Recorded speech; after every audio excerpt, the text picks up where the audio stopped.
And we're live. We're live, yes. We're gonna be two by the end of it, I suspect, because we're at such an odd time for everyone else. But for whoever joins, maybe there's a few people in Asia. Oh, we have Anatoly and Jennifer. Nice. Hello. Welcome to Me Time with Suzanne Noble. I invited Suzanne today because she used to be a publicist, and I've been inspired by some posts and notes that you've shared where you basically were mentioning that your publication was mentioned in the media and things like that, and I feel like we could learn so much from you, Suzanne. So welcome and thank you for accepting the invitation. Thank you so much. I'm really glad to be here. And it's so funny that we're both in Thailand. So yeah, small world. I'm in one place, you're in another. But yeah, I mean, I was a publicist for over 20 years and I ran quite a successful PR agency. And when I stopped doing PR for other people, I started doing PR for myself. And I realized that actually PR is a great way, amongst the many ways that we can take advantage of what's out there to generate publicity for ourselves. And in this case, we're talking about for our Substacks. And I have been very successful at creating publicity, articles in newspapers, been on a BBC documentary about sex over 60, and loads and loads and loads of women's magazines with quite significant frequency since I started doing this about 3 years ago. I mean, to be honest, the growth of this was my own channel, Sex Advice for Seniors, was in part due to some fantastic timing.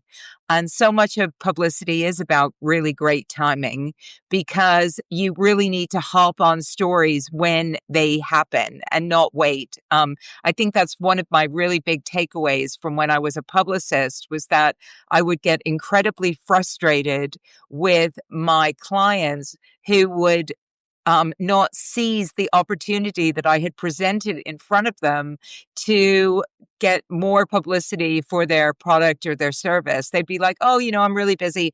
I'll phone that journalist up tomorrow. And I'd be like, no, it's not about tomorrow. It's about right now, because journalists have busy lives. They're often on very tight deadlines. And the one thing I would say is that if you do find a journalist that's interested in talking to you about what you're writing about, don't wait to get in contact with them. You really need to be on it. And because the first person is basically the person that often enough gets the opportunity. And people who are not on it don't get the opportunity. So I think that's one of the big takeaways for me is that you really do have to seize the opportunity when it presents itself. And so much of what I've achieved has just been because I saw something, I wrote to someone immediately, they responded, said, this sounds great. And then I gave them back what they wanted. And I think that's the second point for me is that you have to give them what they want. It's not about what you want, it's about what they want. So often journalists will post in various places. There's Facebook groups where journalists are reaching out for spokespeople. X is another big one, x.com.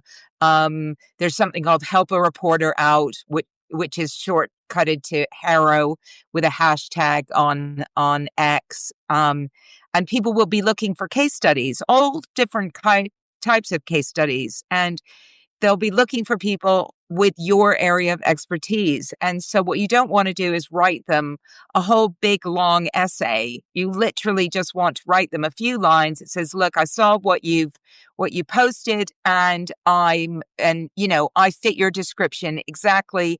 Here's 3 sentences about me. If this interests you, let me know.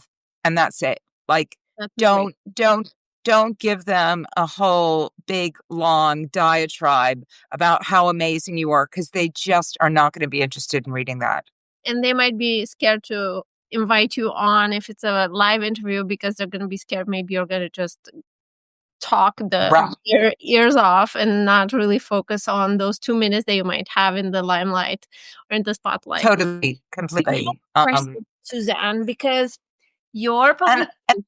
has such a great angle, right? It has such a specific and kind of okay, it's not sensational, because let's hope everyone has sex beyond 60s, right?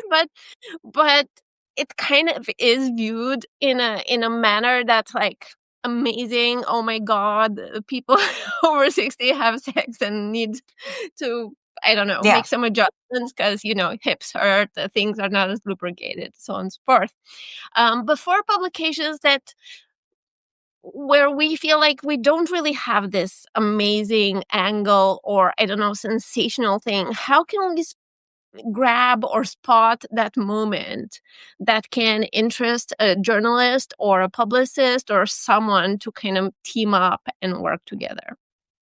Yeah, I mean, I always think tangentially. So, whilst they might not be interested in specifically what it is you are writing about, think about the other aspects of your life that might be of interest. So, for instance, you're a woman, you're combining your career with, raising a family, you're pregnant at the moment. And it's kind of like, what is it, how do you juggle, right? Like, how do you juggle as a working woman with a solo career who is expecting a child? It's a great human interest story. People are often interested in, like, how do women go, make it on their own, right? We know, especially these days, what are the opportunities that are out there to generate an income outside of just going into an office. Mm. So it may be a story about, how I left my big corporate job to set up a publication that now helps solopreneurs navigate the legal aspects of social media platforms, for example, right? I'm gonna quote Um, you on that. It's very good. I'm gonna copy that text. Um, like, I'm gonna give you an example, and you tell me if I kind of missed the train on that.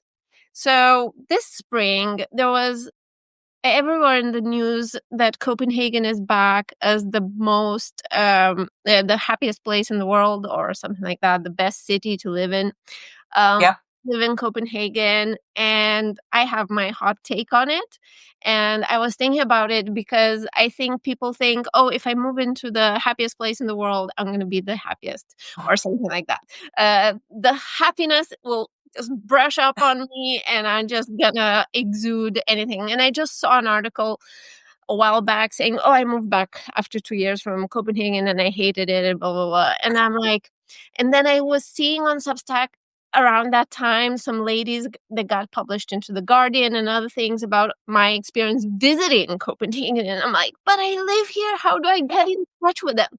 So I probably missed the train on it, maybe a little bit. Well, like, is that kind of what you were talking about, seizing the moment?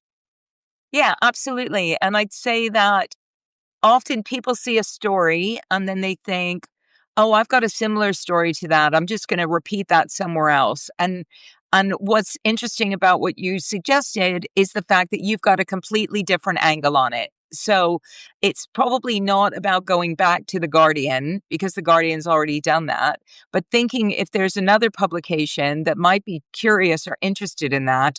I actually did have an article picked up for the Telegraph, asked to write an article on the Telegraph from a note that I published that said, that was just talking about my relationship. And I got paid for that article, which was great.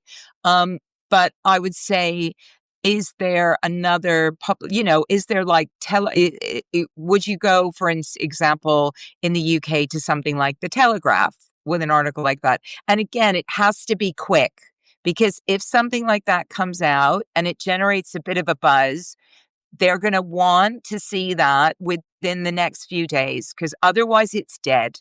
So, you see that, you think, here's five, you write, your copy line is 5 reasons why Copenhagen's not all it's cracked up to be, right? Yeah, so And you don't have the article fully ready, right? Do you just no, yeah. No, you say, I've been a Copenhagen resident now for the past 20 years, and I saw this article about blah, blah, blah, blah, blah. And while it may be true that, some people here are happy, here's 5 reasons that make it not so great a place to live, right? So, Like the weather. Here I am in like, Thailand.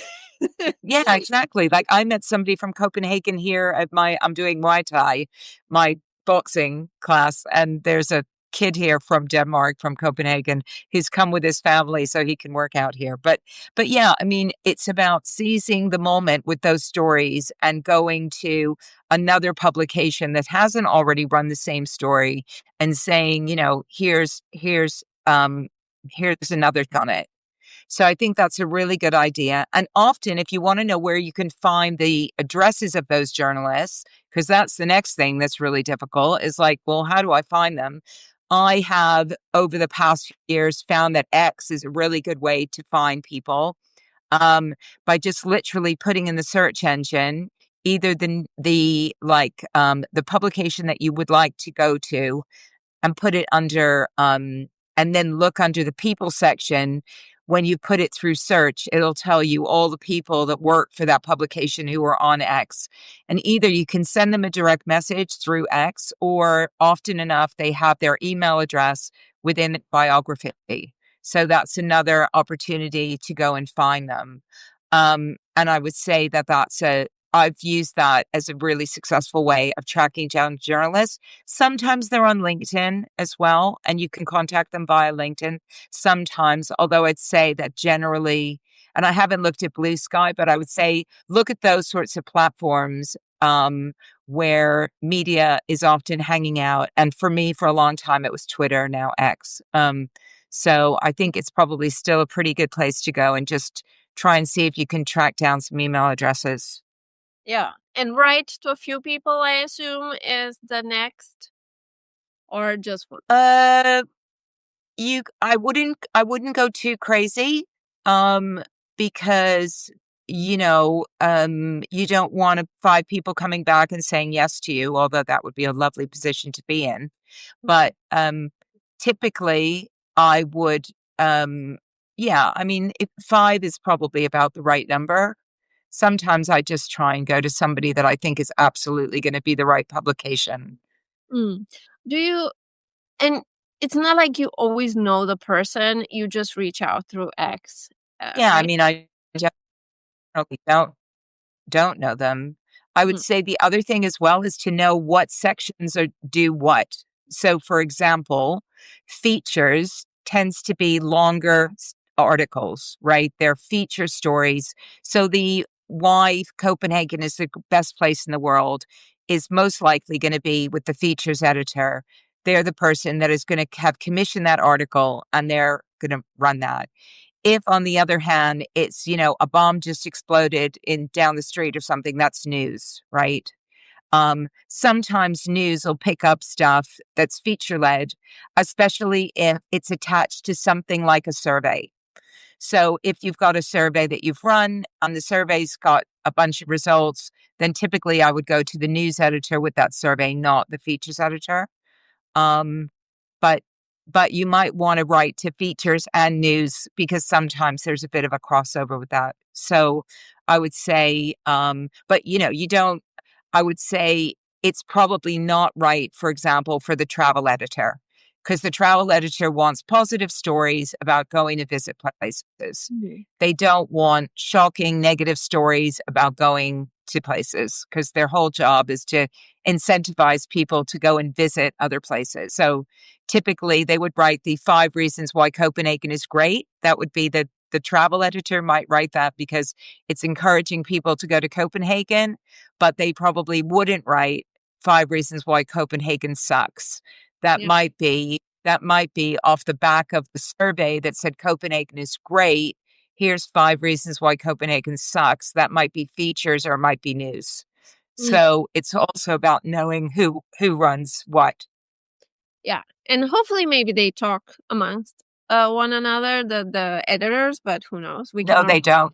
No. And do they compete with one another, for stories, or they're just too busy to. No, they don't normally talk to one another. So people work in features, and people work in news, work in news. They don't normally cross over. They don't sit around the table like everybody that works in the newspaper and Mm. discuss what they're going to run. That's the myth, right? That's what we see in the TV shows about news, Yeah. media and whatever. There's always the room, and everyone's in the room, and everyone's like pitching. We're like, okay. So, I'm already getting so much good information. I was telling Suzanne before we joined that I'm going to take note. It's a live that's selfishly for me to learn how to promote my publication if the opportunity comes, beyond Substack, and hoping that the notes river is good to us that day. For me, it hasn't been for a year. So here we are. If you have questions for Suzanne, put it in the chat and I'll keep an eye on it and ask away.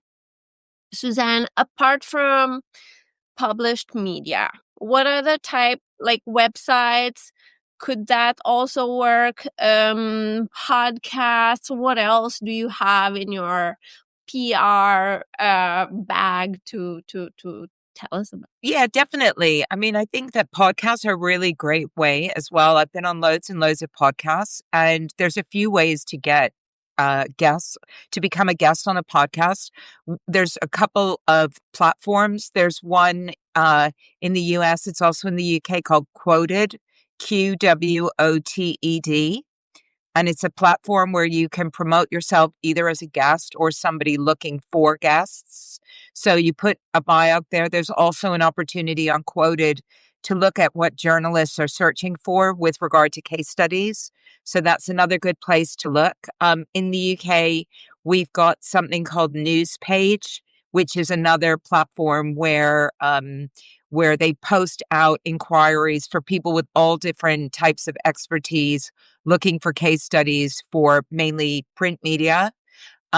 With regard to podcasts, there's a platform called matchmaker.fm.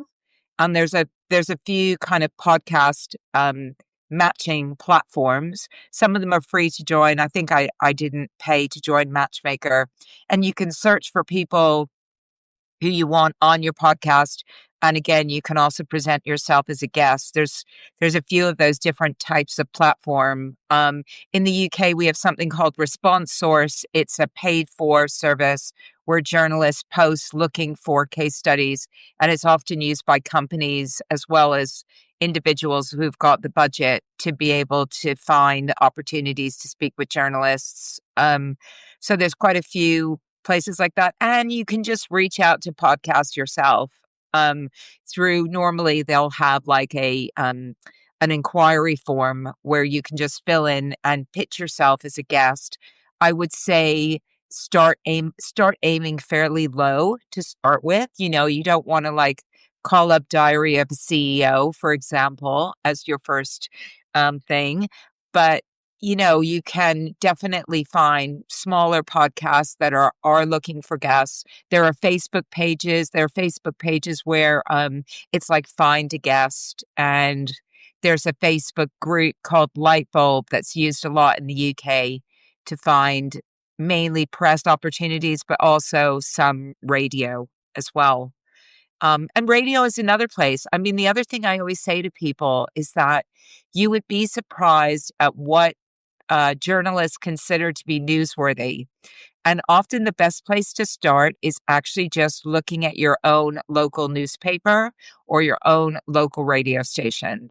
Because if you've achieved anything on Substack, for example, or you've won an award, or you've become a bestseller, or something, you might find that your local newspaper is really interested in that.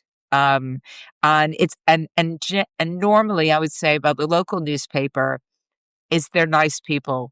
Um, Media people can sometimes be a bit hard to deal with because they're, you know, they're working to these deadlines, and sometimes they really don't have a lot of time, and they can come across sometimes as rude. Um, and typically, local media are really looking for stories. They're looking for things that are happening locally. So, if you've got an event happening locally, if you've achieved some recognition that you'd like to announce, We recently had our Advantages of Age Awards, and one of our winners, which was the Substack winner, actually, for the Best Pro Aging Substack. She's now been covered in her local newspaper for winning that award. And she's also had her local counselor reach out and send her a letter to say how impressed she is with that.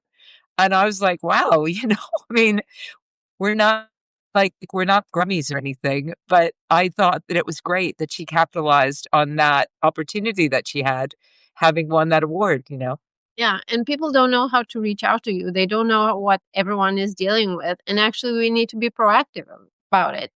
And I have a question on the chat from Shemaya. And I know she's a designer. And she wrote, but would PR, and I guess also journalists, really work if you're just starting out in your publication and business, so you don't have that many accolades to showcase? Do we think about the human angle then? Because I know Shemaya was saying that she's on the spectrum, for example. So starting your own business, being on the spectrum, being a designer, Yeah. having to deal with people. How do you deal with that? Maybe that's kind of what is coming to me as you're kind of giving us the tips. But what do you think? Yeah, and I think, being a neurodiverse woman starting off on her own is a nice angle. I mean, it's not really about the numbers. I would say that often it's not really about the numbers. When I started my podcast, I had one episode, and it was a film that came out called Good Luck to You, Leo Grande, with what's her face anyway. And she's just completely slipped my head. Emma Thompson. And she was a 61-year-old woman who was, looking at having her first orgasm with a man because she'd never had it during her marriage. And at the time, the media were looking for 61-year-old women who were talking about sex. And me and Peter, who I was doing my podcast with at the time, had one episode. We'd literally just started. We had one episode. And That's a they great time. and they reached out to me and said, "Wait a minute, like, you've got this sex advice for seniors thing. You're 61, right?" And I was like, "Yeah, yeah." And they said, "Can we interview you?" I said, "But I've only got one episode." And they said, "It doesn't matter because you've got one." That was it. Or the I one. just I fit the bill, and we got so much publicity, and off the back of that publicity, we got, the subscribers on Substack and loads of downloads, and the thing just blew up. It really took off, but always joke that we only had one episode. So sometimes it's just going back to what I said before. It's about seizing the moment. There was this great opportunity, this 61-year-old woman who was going on this sexual journey. And I was a 61-year-old woman who had, was on a sexual journey, I suppose. So, yeah, And podcasting about it. podcasting about it. Yeah. I mean, with one episode, there was like nothing there, nothing, but it didn't matter. So I would say never think that, your numbers aren't significant enough. You haven't done enough. Honestly, you can have one post. And if your story is strong enough, then that's good enough. So jump on it is the main advice. You see And then, something where you feel like you have an angle or something to add, find on Twitter or X, whatever it's called, X, the journalist in a publication that would be interested in maybe running a different angle on kind of what other publications are doing, and just try, right? Don't discard yourself before the journalists themselves say no to you or don't answer or whatever. Because, like, yeah. what's the worst that can happen? That you don't hear back from them? That's okay, because you're pitching. You're not writing full articles, spending 7 million hours and then being disappointed. And by the time you finished your article, like, the story is kind of half over because someone attacked some country or I don't know what, and nobody wants to talk about sex advice for seniors or me Yeah. time or anything, Yeah. more hygge, more fun. So yeah, what I have have another suggestion as well that I think that has always worked for me in the past, which is around collaboration. Because often, like when Shemaya was talking about being neurodiverse and being a designer and setting up her Substack, my immediate thought was, is there someone else who is known for being neurodiverse, who's been in the media recently that you could piggyback your own experience of neurodiversity in the workplace to talk about? That's the one thing. The second thing is, are there two other people? The media love the power of three, I always call it. So often when you see them talking about a story that's in relation to entrepreneurs, they always use three different examples. So rather than them going off and find them, can you bring them two other examples of people who are doing interesting things so that you can say that there is, for instance, with my other hat on, which is with my Startup School for Seniors hat on, which is a course that I deliver, probably about 20, maybe more than 20% of the people that come to our program wanting to start their own business have got some form of neurodiversity, typically something like ADHD, for example.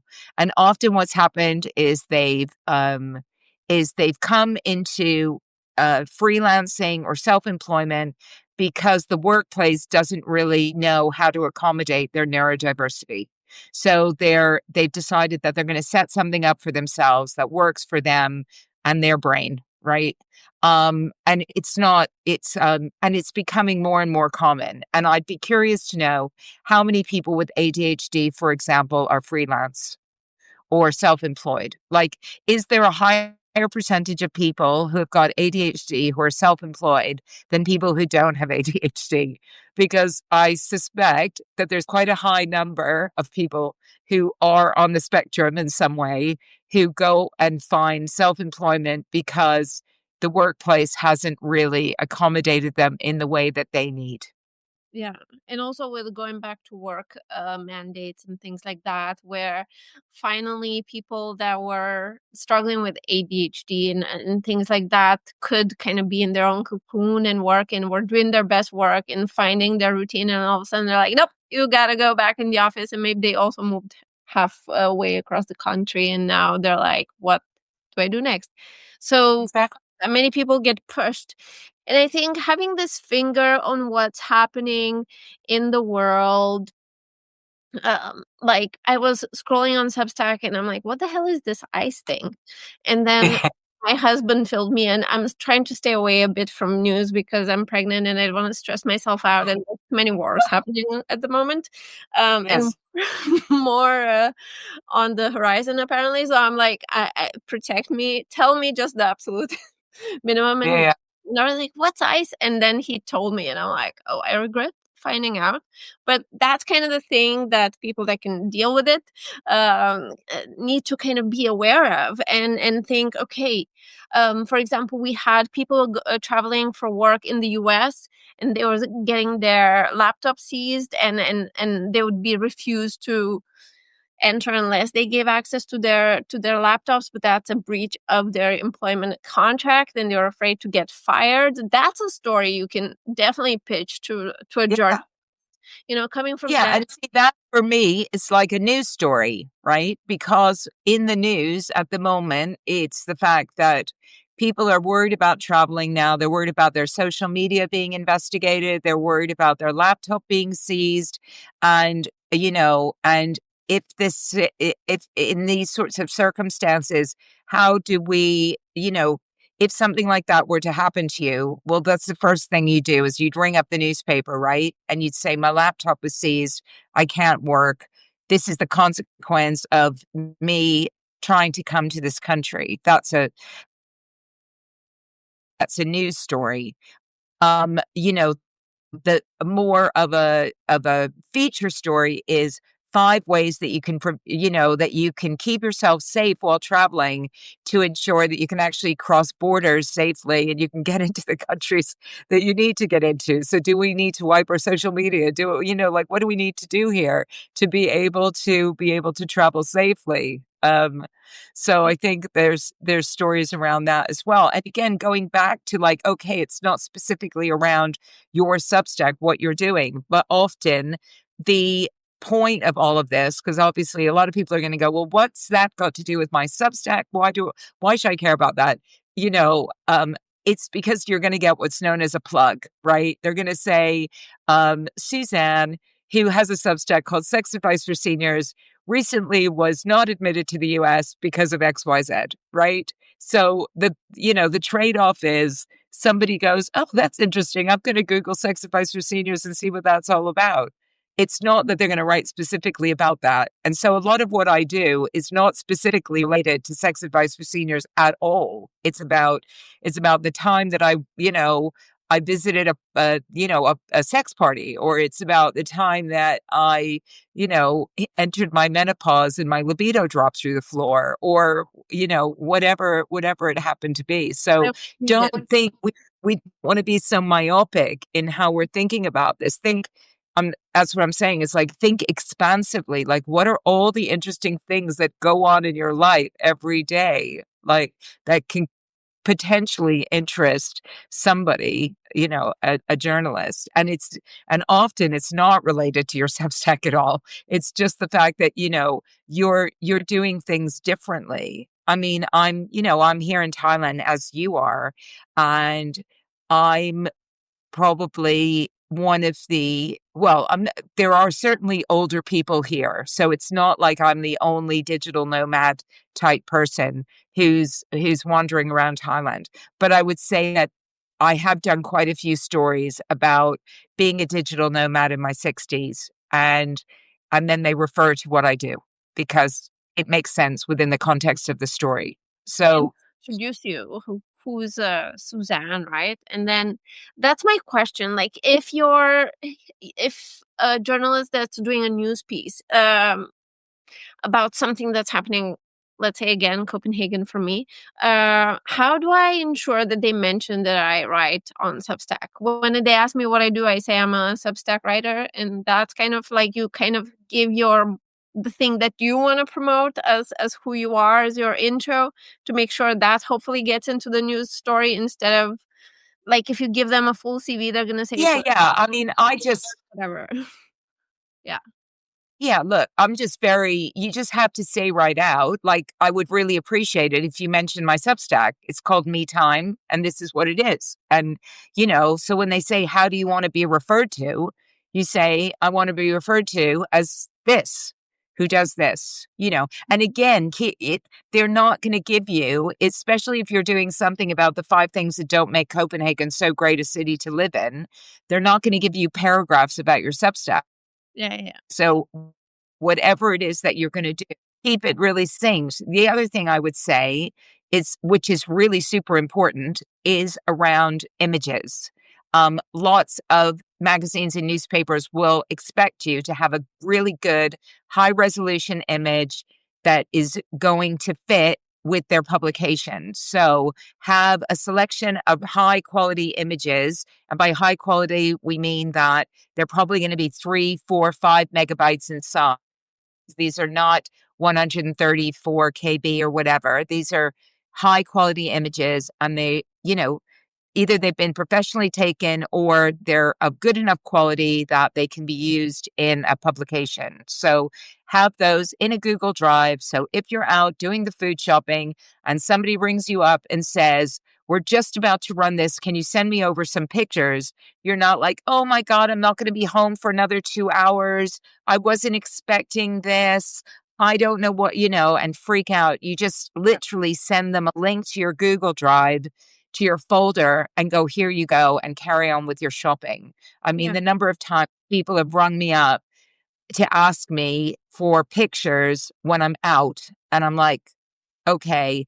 And they're all on my phone, they're all on Google Drive, so I don't worry about it. That is such awesome advice. We're hitting the half-hour mark, just over, and I know people are trying to go back to bed.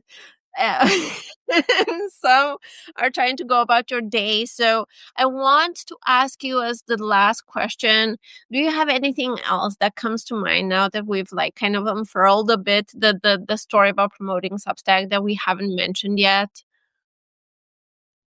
No, I mean, as I said before, and I just think there's no time like the present. So if you see something and you think this applies to me, it does take time. I suppose that's the thing that I would always say to people, because it's another job, really. Like looking at X every day and looking for hashtags like journo request, which is a hashtag that gets used on X when people are looking for case studies. Haro, like I said before, HARO, that's another hashtag that people use.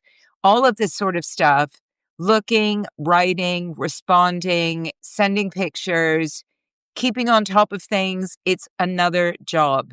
So if you want to appear in these publications, you have to put the work in. It's not, they're not going to come to you. So that's what I would say. It's like, you know, do the work. And you're saying, Suzanne, that it's definitely worth it to kind of put the word out there beyond just the Substack river, that we're out here doing our thing, being amazing, and then multi-talented, I don't know, with several interests that could really inspire the people or kind of get a better or a different angle to a reality that everyone's writing about. Yeah, I think the challenge with Substack nowadays is going to, and as the platform grows, is getting noticed. So it's one way of achieving standout without relying on just generating endless notes. Because I do think that while Substack is a great place to find other writers and for other writers to find you, it's also getting very crowded and very noisy. So I think in a way we are responsible for looking at other places that we can go to find that audience that we're looking for. And certainly reaching out to journalists and using the media is definitely one way of doing that for sure. And another way that you're just witnessing is doing a live with someone Yeah. that you have something in common with, or your buddy for some reason, because as you are live, there's little buttons that pop out all the time saying, oh, by the way, if you like Suzanne, subscribe to her publication. Or by the way, if you like Noemi and you want to learn how to Substack without burnout, subscribe to her publication or whatever. So, collaboration, showing up as a real person and not just words on the screen is so important to build that trust factor that is key when you're trying to build something that's beyond just people reading your newsletter, which is kind of the first point. But maybe you want to build a business, maybe you want to create a community, and for that you need to show up at least two-dimensionally, if not like 3D. Right? Yeah, absolutely. And guest posts, things like live is fantastic. And just as a reminder, I'm Suzanne from Sex Advice for Seniors. And if you liked what I said, then check me out. And also because Suzanne has amazing advice on her other publication about the entrepreneurs. Suzanne is full of really good advice for entrepreneurs, for the digital nomads. Thank Please subscribe. You're not gonna regret it. I feel like you're the person that just gets to the subject, gives you the goodies, and we get on with the day, whilst other people can kind of just sell themselves so well. But when it comes to it, it's like, okay, maybe I got 2, 3 nuggets out of it, and that's it. I feel like you just gave this whole live, and I thank you so much. So much information I that know. Do you know I teach this and charge for it? okay. So thank you so much for joining. This is going to be recorded and shared with all our subscribers. Suzanne with her people, Yeah. Naomi with me, with my peeps. So if you've joined and had to drop because of whatever, you're going to get it in your inbox. So you can kind of spell out all those websites Suzanne mentioned and so on. Thank you for joining us. I didn't expect to have Thank you. on at this time, but I'm happy we had quite a good turnout. Thank you for your time, Yeah. Suzanne, for your generosity. Thank you. Um, it exceeded my expectations. So I'm very, very, very thankful. And please subscribe to Suzanne. And Suzanne has the best notes. Like, if you want to be entertained on Substack, go follow Suzanne at least, because you're not going to regret it. And the story about your Thank leg, you. I'm looking forward to that coming up. It's turning into a big essay, that I'll tell you. That's turning into, I keep waking up in the middle of the night and keep writing it. Yeah, my legs. Yeah. Anyway, take care. Bye-bye. Bye, everyone. Thank you for joining. Oh, I need to press, end or something. Haven't done this in a while. Take care. I Bye. know, I don't know how to do it.